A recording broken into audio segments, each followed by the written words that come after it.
Hello book lovers, कैसे हो आप लोग। आशा करता हूँ आप लोग बहुत ही ज़्यादा बढ़िया होंगे। आज जो किताब का मैं बुक रिव्यू करने वाला हूँ, ये किताब बहुत ही ज़्यादा इंटरेस्टिंग है। अगर आपको रोमांस रिलेटेड किताब पढ़ना पसंद नहीं है तो डेफिनेटली ये किताब आपके लिए है ही नहीं। ये किताब बहुत ज़्यादा रोमांटिक है, बहुत ज़्यादा लवली है। ये किताब का नाम है lightning in a short glass और ऑथर का नाम है दीपांजना पाल। ये जो किताब है ना, बहुत ही ज़्यादा लव के बारे में है, बहुत ही ज़्यादा सेक्सुअल कंटेंट के बारे में ये किताब में लिखा गया है। क्योंकि जो ऑथर है खुद भी एक जर्नलिस्ट है, तो जर्नलिस्ट का जो एक एक्सपीरियंस थे उसको निचोड़ के ये किताब में डाला गया है। स्पेशली यहाँ में 5 कैरेक्टर से मुलाकात होता है। सबसे पहला होता है जिसके इर्द गिर्द ये पूरा स्टोरी रिवॉल्व करता है। लोग का जो कहानी है वो कहानी को ये किताब में पिरोया गया है। मोस्टली फ्रेंड्स होता है। सबसे पहला होता है मीरा, उसके बाद आलोकिता मुखर्जी जिसको आलू करके हमें बुलाया गया है पेट नेम, उसके बाद होता है फटीमा, उसके बाद रेबेका, जो ये 5 फ्रेंड के अराउंड ये पूरा स्टोरी रिवॉल्व करता है। मेनली मीना और आलोकिता के रिवॉल्व। तो मीना और आलोकिता, थोड़ा प्रोफेशन बता देता हूँ। जो मीना होता है वो एक जर्नलिस्ट होता है। द डेली जो न्यूज़ आउटलेट होता है, ब न्यूज़ फर्म बोल सकते हो, वो हमें वो काम करता है। आलोकिता मुखर्जी जिसको आलू बोला गया है, वो पहले लंदन में पढ़ाई शराई कर रहा होता है। उसके बाद जब वो यहाँ में आता है इंडिया में, तो वो एक स्वीटी करके एक नॉन गवर्नमेंट ऑर्गेनाइजेशन से वो मुलाकात होता है। स्वीटी मतलब society of women empowerment through education. तो ये स्वीटी है, स्वीट जिसको शॉर्टकट में बोला गया है, तो उसमें वो काम करना आरंभ कर देता है। क्योंकि जो आलोकिता होता है वो सेक्स एजुकेशन का टीचर होता है। मतलब सेक्स एजुकेशन कैसे दिया जाता है, होता है ना कुछ कुछ नॉन गवर्नमेंट ऑर्गेनाइजेशन होता है जो सेक्स एजुकेशन, जैसे अब इंग्लिश होता है, हिंदी होता है सब्जेक्ट, जैसा सेक्स एजुकेशन का भी टीचर होता है। तो उसमें वो पढ़ के आता है लंदन से, कीकू करके एक उसका फ्लैटमेट बोल सकते हैं, वहाँ में रह के वो लंदन से जब यहाँ में पढ़ के आता है ये जो सेक्स एजुकेशन का। और वो इंस्टाग्राम में भी बहुत ज़्यादा चीज़ें सेक्स रिलेटेड पर गर्ल्स का रिलेटेड कि गर्ल्स को क्या क्या ध्यान रखना चाहिए, क्या क्या नहीं रखना चाहिए, उससे रिलेटेड बहुत ज़्यादा वीडियो बनाते रहता है, जो कि वायरल भी होता है बहुत ज़्यादा। बट वो एज अ प्रोफेशन के हिसाब से वो नहीं लिया होता है, ठीक है। तो जब वो वहाँ से करके आता है कोर्स इंडिया में, इंडिया का मुंबई वाला जगह में, तो और वहाँ में, क्योंकि मुंबई में क्यों आता है, क्योंकि वहाँ में वो रहता है, ओरिजिनल घर मुंबई का ही है। तो वहाँ में जब आता है, जब मीना से मुलाकात होता है, मीना अभी कैसे मुलाकात होता है, तो मीना जो है वो लोग का मतलब आलोकिता मुखर्जी का जो पिताजी है उसने फ्लैट लिया था मुंबई में, और वो फ्लैट में मीना भी एक साथ ही रह रहा होता है। क्योंकि मुंबई में आपको पता ही है कितना दाम है चीज़ों का, तो फ्लैट में ऐसे शेयरिंग करके ले रहा होता है, और बचपन का फ्रेंड भी होता है। जब आप ये किताब स्टार्टिंग करेंगे तब को थोड़ा सा रोमांटिक एक सीन देखने को मिलेगा, थोड़ा लव सीन देखने को मिलेगा जीत के साथ। अभी जीत कौन है वो बता दे रहा हूँ। जो न्यूज़ आउटलेट में मीना काम कर रहा था वहाँ का डेक्सी होता है। डेक्सी मतलब जो मीना होता है वो जर्नलिस्ट है, मतलब जो फील्ड सर्वे, फील्ड का काम करता है। डायरेक्ट जाके पूछता है कि ठीक है कुछ घटना हुआ है तो कैसा घटा है, कौन घटा है, कल्प्रिट कौन है, वो सब पूछने का काम है जर्नलिस्ट का। जो जीत होता है वो डेस्क में काम करता है, मतलब वही न्यूज़ को आके एडिट करना है ना, अच्छा तरह से एडवर्टाइजमेंट डालना, वो सब करने का, मतलब जो कंप्यूटर रिलेटेड जितना भी काम होता है वो जीत करता है। तो जीत को 28 ईयर्स का होता है, और जो मीना होता है वो ग्रुप में सबसे ज्यादा एज का होता है, वो है 40 एज। और मीना का शादी हो चुका होता है, बच्चा नहीं होता है, और डिवोर्स हो चुका होता है। डिवोर्स किसके साथ हो चुका होता है, वहाँ का मिनिस्टर जिसका नाम होता है कपिल पटेल। अभी वो शादी कर लिया होता है और उसका बच्चा भी है। अभी ये कितना ज्यादा रिलीवेंट है वो मैं बता रहा हूँ अभी, धीरे धीरे रुकिए। आलू को कैसे स्वीटी जो नॉन फॉर प्रॉफिट ऑर्गेनाइजेशन है कैसे पता चलता है, वो है मीना के जरिए पता चलता है कि वहां में जाके एक बार खबर कर, वहां में इंटरव्यू देता है, उसे नौकरी मिल भी जाता है। रुचा करके एक लड़की होता है जो उसको इंटरव्यू लेते हैं। उसके साथ साथ वहां में कौन कौन होता है वो बता दे रहा हूँ। पहला नाम है फरहाना और दूसरा नाम है हेमा, जो कि वहां में काम कर रहा है। वो लोग का काम क्या है वो बता दे रहा हूँ कि जितना भी गवर्नमेंट स्कूल है वहां में जाके अवेयरनेस फैलाना गर्ल्स एजुकेशन के ऊपर, व गर्ल्स के सेक्सुअल रिलेटेड चीज़ों के ऊपर, पीरियड्स हो गया, बहुत अलग अलग चीज़ होता है। उसके रिलेटेड अवेयरनेस फैलाना है। क्योंकि आपको पता ही है कुछ भी हो जाने से, पीरियड्स हो जाने से आपका एकदम, गांव में अगर आप जाते हो तो इसको यूँ ना बहुत नेगेटिव वे से देखा जाता है। तो हमें पॉजिटिव स्प्रेड करने के लिए ये चीज़ किया गया है, माना पॉजिटिविटी स्प्रेड करो, सिंपल सा काम। जो आलोकिता होता है ना, वो एज ए सेक्स एडुकेटर के रूप में वो लोग हमें इंडल्ज होता है, हमें घुसता है। वो आलोकिता वहाँ से आता है लंदन से, तो वो एयरपोर्ट में बोलता है कि एयरपोर्ट का क्या होता है, जो बैगेज होता है ना, वो आपको घर में पहुंचा देता है जो एड्रेस में लिखा है, वो ले जाने का कोई ज़रूरत नहीं, वैसा फैसिलिटी दे रहा होता है। तो वो बोलता है ठीक है, वो आके मीना से मुलाकात करता है, हागवर्क करता है, क्योंकि बहुत साल के बाद मुलाकात हुआ किया है ना। जब मुलाकात करता है उसके बाद थोड़ा दिन का बाद वो लोग, उसका बैग आता है।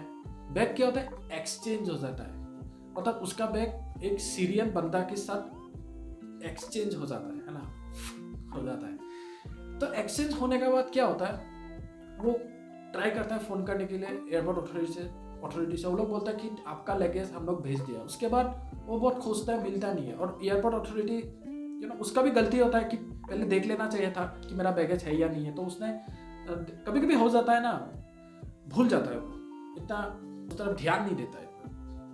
बाद में जाके जब ध्यान देता है तो एयरपोर्ट अथॉरिटी से फ़ोन करता है। एयरपोर्ट अथॉरिटी भी बोलता है कि आपने साइन कर लिया, मतलब आपका ये बैग है, हम लोग का सिस्टम ही ये घुस गया है, इसलिए हम अभी क्या कर सकते हैं। तो वो लोग भी थोड़ा नेग्लेक्ट टाइप कर देता है। बट जब मीना भी का इंस्टाग्राम है, जब इंस्टाग्राम स्क्रॉल कर रहा होता है, तब जो जैप शेम्स करके होता है, वो एक फोटो जर्नलिज्म है और बहुत ज़्यादा कूल बंदा है। मतलब फोटो रिलेटेड जर्नलिस्ट जो होता है, फोटो मार के, कोई जर्नलिस्ट होता है, फोटो मार के उसके ऊपर आर्टिकल लिखता है ना।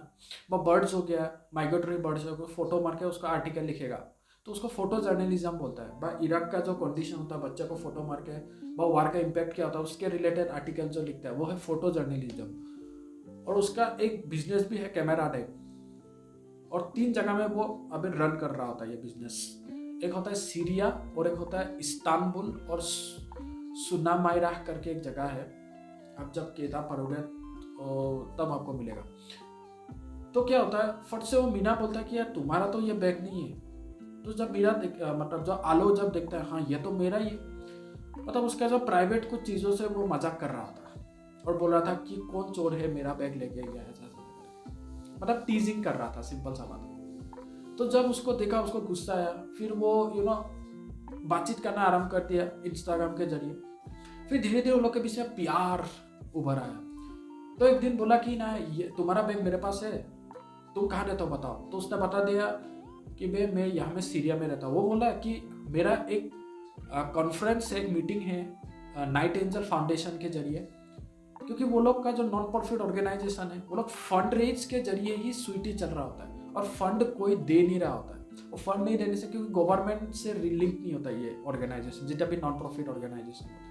जैसा आप बहुत ज़्यादा रिच हो, आप बिलियनियर्स हो, तो आप जो दान देते हो वो पैसा के दम पे ये ऑर्गेनाइजेशन चल रहा होता है। तो हमें एक फाउंडेशन, तो वो लोग बोलता है ये एक फॉरेन फाउंडेशन है, चलो हम लोग जाके कुछ करते हैं। रुचिका बोलता है तुम ही क्यों ना चला जा, तुम्हें तो बहुत दिन हो चुका है, तुम ही जाओ, मेरा यहाँ में कुछ काम है, मैं नहीं जा सकता।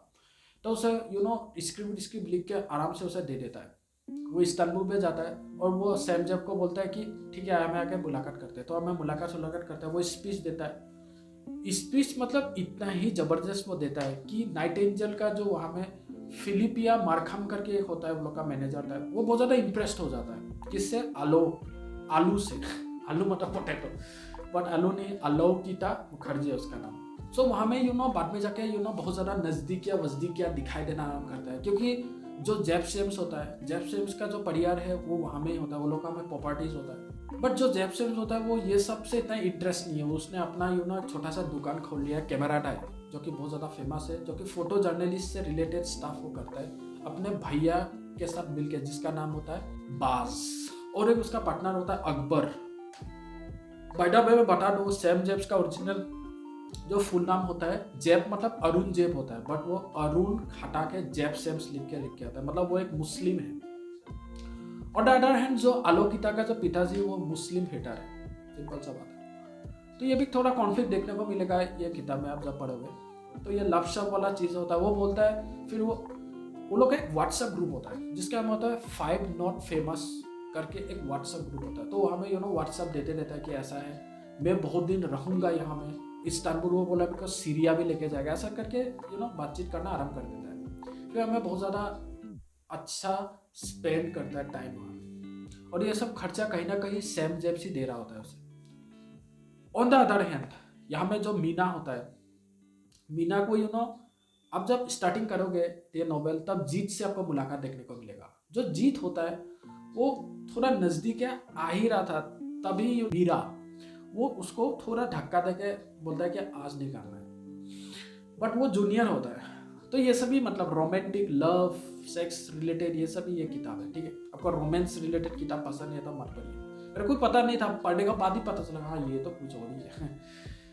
सो अच्छा लगा बट पढ़ के बेस्ट लगा। सो एक दिन क्या होता है, जब अभी तो आलोकिता चला जा चुका है, तो वो क्या होता है जीत को बुला लेता है। बाय द वे उसके आगे घटना घट चुका होता है कि वो लोग का वहां में फ्लड आ जाता है, वो सब भी आपको देखने को मिलेगा, बट जो मेन पॉइंट होता है वो बता रहा हूँ। जीत उसके फ्लैट में रहने आ जाता है, तो वो बहुत दिन रहता है वहां में, नजदीक या वो सब देखने को मिलेगा आपको। इस तरफ से उस तरफ तो हो ही रहा है, इस तरफ भी होने को मिलेगा। फिर वो व्हाट्सएप के जरिए वो लोग टॉकिंग वॉकिंग वो भी देखने को मिलेगा। मीरा बोलता है कि मेरे को बच्चा पैदा नहीं करना है, और मेरे को बंधन में नहीं रहना है, मैं फ्री होकर रहना चाहता हूँ, मैं 14 से 24 घंटा काम करना चाहता हूँ, मैं जो जर्नलिस्ट का जो सपना है इसको खोल के मैं इसको जीना चाहता हूँ। तो इसलिए वो इतना मूव ऑन कर देता है, उससे भी बोल देता है कि ठीक है चलो, वो भी बोलता है ठीक है मैं मूव ऑन हो जाता हूँ। बट उससे एक चीज था, वो ये था कि उससे पैसा के लिए अभी हमें काम कर रहा होता है, बट उसका जो पैशन होता है वो है म्यूजिक का।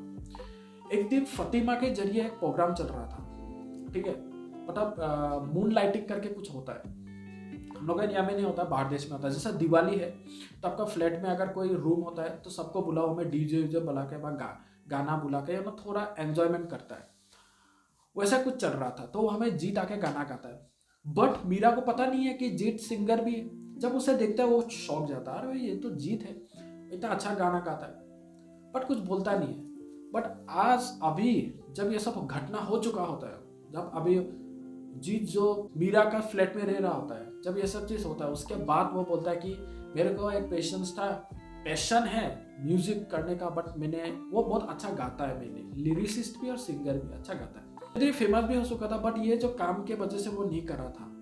बट अभी बोलता है कि मैं करूँगा। तो थोड़ा दिन के बाद वो जो न्यूज़ आउटलेट होता है द डेली, वो छोड़ देता है। बाद में जाके मीरा को पता चलता है कि उसने छोड़ दिया है, बातचीत नहीं करता है, एज द वे चल रहा होता है मीरा के साथ। ऑन द वे क्या होता है, जो आलू है, आलू किताब, वो भी आ गया है वहाँ से ट्रिप करके, वो बहुत ज़्यादा परेशान हो चुका है, और मीरा के साथ गला सला मिल के वो चुपचाप बैठा होता है। फिर मीरा बोलता है क्या हुआ तू बोल मेरे को। फिर वो बोलता है कि ये ट्रिप जब मैंने लास्ट खत्म किया था उसके आगे घटना हो चुका है। घटना क्या है कि जो इस्तांबुल जो एरिया होता है ना, वहाँ में ISI का बहुत ज़्यादा एक मतलब प्रॉब्लम है, प्रॉब्लमेटिक जगह है ISI। देखने में तो बहुत सुंदर है, बट ISI सीरिया हो गया, इराक, ईरान, ये सब जगह में ISI का दबदबा है, जो कि एक टेररिस्ट ऑर्गेनाइजेशन है, ठीक है। तो वहाँ में क्या होता है, जो फैमिली है, मतलब उसका जो पार्टनर है अकबर, उसे उठा के लेके जाता है, उस फैमिली का कुछ मेंबर को उठा के लेके जाता है। तो उसको बोलता है कि तुम भी आओ हमारे लिए काम करो, क्योंकि ISI का पैसा के ऊपर ही वो लोग चलता है, पैसा है तो पूरा ऑर्गेनाइजेशन चलेगा। तो अभी वीडियो बना के एडिट करना वो लोग को थोड़ी ना पता चलेगा, तो इसलिए वो लोग को किडनैप करके वो लोग लाता है। फिर बोलता है कि तुम चला जाओ, पैसा वैसा दे दिया, तुम चला जाओ, एंजॉय करो, मैं तो हमें जाने वाला। इससे जो आलोकिता के बीच में बहुत ज़्यादा दुखी हो जाता है, ये सब चीज़ बताता है। बट मीरा बोलता है तू टेंशन मत ले, मैं कुछ करता हूँ। फिर वो जाके अपना जो स्वीटी जो ऑर्गेनाइजेशन, उसमें पूरा वो डूब जाता है। वो बोलता है मेरे को तो कुछ मतलब उससे नींद भी नहीं आता है, जैसे जैसे करके वो नींद लेके उसके साथ वहाँ में काम करना आराम कर देता है। बट वहाँ में भी भूल नहीं जाता है, जब वो मतलब नाइट एंजल फाउंडेशन का जब नाम उसे सुनाई देता है, तब वो जेफ सेम्स का याद आ जाता है। तो वो काम अच्छा से नहीं करता है, बट अभी भी करना होता है, मतलब जैसा तैसा करके। चलो एक दिन क्या होता है, एक प्रोग्राम होता है, प्रोग्राम का नाम होता है द डेली हाइव, जो कि कॉन्क्लेव है। वहाँ में एक मीटिंग होता है, वहाँ में मीरा बोलता है कि आलू तू भी आओ, और सबको बुलाता है। हमें बड़ा बड़ा पर्सनैलिटी आता है, कुछ फंक्शन टाइप का हो रहा होता है। तो जब मीना को बाद में जाकर पता चलता है कि यहाँ में क्योंकि जब वो गेस्ट पढ़ता है तो सैम जेब्स का नाम आता है, सीरियन फोटो जर्नलिस्ट ऐसा करके, तो शॉक हो जाता है। फिर सैम जेब्स से फ़ोन करता है कि मैं यहाँ में ऐसा, मैं सेफ हूँ और आलू को मत बताना मैं आज आ रहा हूँ। और आलू भी मतलब टेंशन में है। कहीं ना कहीं आलू इसके आगे, ये जो इंसिडेंट होने का आगे, वो उसका जो बड़ा भाई है जेब से बातचीत कर रहा है, उसका बड़ा भाई ने बोला कि वो जिंदा है, वो मुझे फ़ोन किया था, तुम्हें बताने के लिए मना किया, बट तुम्हें बता रहा हूँ कि वो सेफ है। तभी आलू भी थोड़ा चिल हो जाता है, बट उसे टेंशन लगा होता है कि क्योंकि ऐसा का कोई भरोसा नहीं है ना, कभी भी मार देगा, डर रहा होता है। फट से जो होता है ना एंकर उसका नाम लेता है कि हम लोग का जो आज का स्पेशल गेस्ट है वो इंटरनेशनल है, उसका नाम होता है अरुण जेब सैम्स, उसका जो शॉर्ट फॉर्म होता है सैम जेब। ये सुन के आलू बहुत ज़्यादा शॉक हो जाता है। फिर वो मीरा से पूछता है, मीरा भी बताता है कि उसने बोला था बताने के लिए, तुमने मना किया था। फिर वो बोलता है कि वो आएगा कैसे, क्योंकि फट से नहीं आ सकता, पासपोर्ट का भी बहुत ज़्यादा जंग है, क्योंकि वो सब कॉन्फ्लिक्ट एरिया है, शायद कुछ बॉम्ब सॉम्ब देने के लिए भी आएगा, कौन क्या है, और उसके ऊपर मुस्लिम है। तो वो जाके अपना एक्स हस्बैंड से बात करता है, बोलता है कि ये काम मुझे प्लीज कर दो, क्योंकि मैंने अपना फ्रेंड को आश्वासन देके रखा है कि उससे मैं यहाँ में लाके रहूँगा। फिर वो जाकर बातचीत करता है, बातचीत करके उसे बुला लेता है। फिर इस तरह वो लोग पैनिक हो चुका है कि अभी क्या होगा, अभी सैम जेब्स आएगा नहीं आएगा, या कहाँ फंस गया, उसे कहीं तो नहीं, उसे अरेस्ट तो नहीं कर लिया है, क्योंकि वो ISI में भी वो काम किया है, शायद वो लोग ने ना भेजा है। वो लोग भी टेंशन हो रहा होता है, मेरा भी थोड़ा टेंशन हो जाता है, क्योंकि अभी उसने अपने एक्स हस्बैंड को फ़ोन किया है जो कि मिनिस्टर है, कपिल पटेल। उसने बोला था ठीक है मैं कुछ करता हूँ। फिर वो फ़ोन करता है बार बार, कपिल मतलब उसका एक्स हस्बैंड का फ़ोन नहीं रखता है, तो वो बोलता है ठीक है मैं, तू यहाँ में बैठ, तो टेंशन मतलब मैं जाके एक बार खबर करके। जब वो उठता है अपना चेयर से, तब वहाँ से सैम जेब्स एंटर करता है, एंटर करके भाषण देता है। फिर वो बोलता है कि मेरा बहुत सारा मतलब स्टेज में उसने आलोक से डायरेक्ट प्रपोज कर दिया था कि ये मेरा गर्लफ्रेंड है, ऐसा ऐसा बोल दिया। फिर प्रोग्राम खत्म हो जाता है, प्रोग्राम खत्म होने के बाद आता है, फिर हमें बोलता है कि कैसा है हो आलोक, फिर वो बोलता है ऐसा बातचीत करता है, फिर वो लोग हग वर्क करता है, थोड़ा किस विस का भी सीन देखने को मिलता है। फिर वो लोग अपना रूम में चला जाता है। चलो ये वाला चैप्टर खत्म हो गया। ऑन द अदर हैंड अभी मीरा का चैप्टर चल रहा है ना, अभी भी चल रहा है, अभी खत्म नहीं। तो मीरा जब वो जा रहा होता है तब जीत वो प्रोग्राम में आता है, क्योंकि वो रिजाइन दे दिया होता है। मीरा को भी पता नहीं होता कि वो आएगा, नहीं भी आ सकता है, वो ऑफिस में अभी काम नहीं करता है, बट वो आ जाता है, आके उसके साथ मुलाकात करता है। वो भी बोलता है कि मैं तुमसे शादी नहीं कर सकता वहाँ तुम, बट वो बोलता है मैं तुमसे बहुत ज़्यादा प्यार करता हूँ, वो सभी चीज़ होता है। बट वो बोलता है मुझे बेबीज मतलब बच्चा नहीं चाहिए और ये सब मैं नहीं लेना चाहता। फिर वो बोलता है ठीक है मतलब हम लोग ऐसा ही करके पूरा ज़िंदगी काटेंगे। तो ऐसा करके ये स्टोरी खत्म होता है। सो यही था लाइटिंग इन ए शॉर्ट क्लास। मज़ा आया, बहुत ज़्यादा रोमांटिक है, बहुत ज़्यादा सेक्सुअल कंटेंट आपको पढ़ने को मिलेगा। सो डेफिनेटली आप खुद पढ़ें। अडल्ट को अगर गिफ्ट देना है तो अडल्ट को दे सकते हैं, अगर आप खुद अडल्ट है तो आप पढ़ सकते हैं ना। बहुत ज़्यादा क्लोज पर्सन को मत दीजिए ये किताब, क्योंकि बहुत ज़्यादा रोमांस कैटेगरी का किताब है, तो इसलिए मैं रिकमेंड नहीं कर रहा। बट यस आप खुद पढ़ना है तो पढ़ सकते हैं ना। थोड़ा नोटी किस्म का नोटी हो रहे हो वैसा टाइप का ये किताब है, ठीक है। सो मैं पहले वार्निंग दे चुका। अभी कौन पढ़ सकता है, सभी लोग पढ़ सकता है। बट एक चीज़ है 355 पेजेस का है, तो आपको गुस्सा उठेगा मतलब, क्योंकि पढ़ते हो मतलब ऐसा लगेगा कि रिपीट हो रहा है। बट यस अब अगर पेशेंसली पढ़ोगे तो लास्ट में ऐसा लगेगा कि यार ख़त्म क्यों हो गया, और थोड़ा खींचना चाहिए। मतलब इसका जो एंडिंग होता है वो इतना क्लियर नहीं होता है, फट से एंडिंग हो जाता है ख़त्म। और अगर मैं वोकैबुलरी सेक्शन में जाऊँ तो मैं ठीक ईजी बोल सकती हूँ। बस यही है ये किताब। सो अब तक अगर कोई मेरा वीडियो देख रहा है तो प्लीज़ ये चैनल को लाइक कमेंट सब्सक्राइब करना भूलिएगा, सब्सक्राइब कर दीजिएगा, क्योंकि ये जो मेरा नीश है ना बहुत ज़्यादा टाइम लगता है, बहुत ज़्यादा मेहनत वाला नीश है ना। तो please like comment and subscribe और शेयर करना ना भूलिएगा अपने फैमिली वंस और लव वंस। सबको ना शेयर मत कर दीजिएगा ये वीडियो, बट अपना दोस्त को तो कर ही सकते हैं। सो या फिर से लौटेंगे नई किताब के साथ। नमस्ते।